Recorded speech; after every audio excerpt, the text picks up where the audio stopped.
Hey, what's going on, everybody? This is Tyrone back with Tech Life. And this article comes from the Cowboy State Daily. I will leave it in the description down below so you guys could check it out. Now, I want to make this video more as a awareness or a PSA. Verizon offers Cheyenne residents refund for bad 5G service. So I hope I said that right. But here's why I want to explain this a bit further and explain what may be happening, right?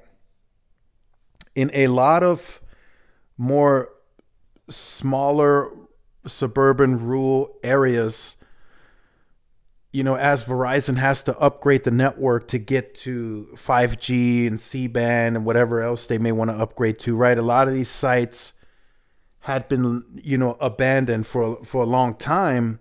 So the equipment at the site has been outdated, not only at the top of the rack, but also at the base of the tower, right? And in some cases, a large part of the country, Verizon is moving from Nokia to Samsung equipment.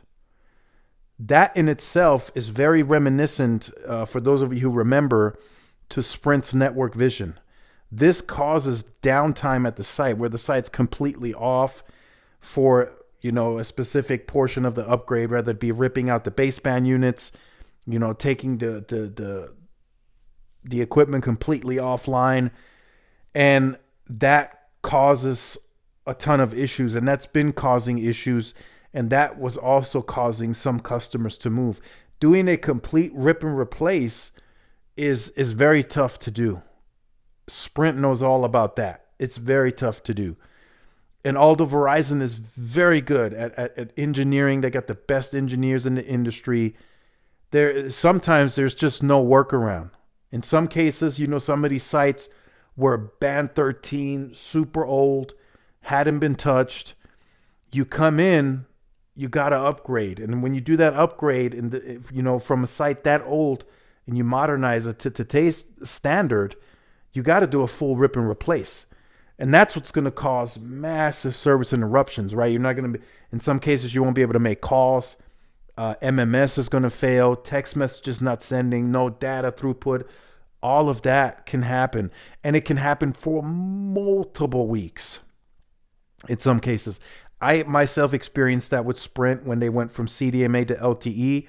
My home site was being upgraded, ripped and replaced offline. It was horrendous. It was horrible.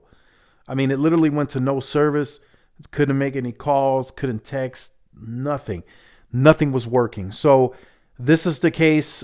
Just making you guys aware. And, this is not a post to negatively speak about Verizon, but it is negatively impacting the base. So Verizon in this case is refunding the residents. If you've had these issues or are experiencing issues now, you could likely ask for a credit.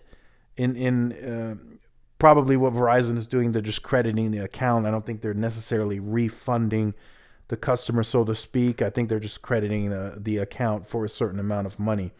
So that's kind of what's going on, right? So when Verizon reps go into the system and they check, they really don't see an outage because it's not an outage. It's gonna be lit. That tower is gonna be listed as an upgrade. So they're not really gonna see that, but the crews working at the site, they're going to know that it's going to cause service interruptions. And the local engineers, they know too that, hey, this upgrade is going to cause issues. It's going to cause, customers to call in and tell us that the service is bad, right? And in this article, which, like I said, I'll leave in the description, I mean, some are even saying that they're moving to AT&T or they're already on T-Mobile and they don't have issues on 5G. That's because in large part, right, T-Mobile and AT&T, they just upgrade already existing infrastructure, right? Verizon is going and they're doing complete rip and replaces. And like I said, in Nokia land, they're taking off complete old equipment from an old OEM that they worked with, and now they're going with Samsung, so they're adding all new equipment. And that transition, I've been told several times now, could cause these types of service issues. So just making you guys aware so that way you guys know what's going on. It's not going to be everlasting. It's going to be done eventually. But for the meantime, it could be a bumpy ride. So make sure you guys stay tuned to the channel for more. Like, share, subscribe, follow my social media outlets. This is Tyrone with Tech Live. See y'all in the next one. Peace.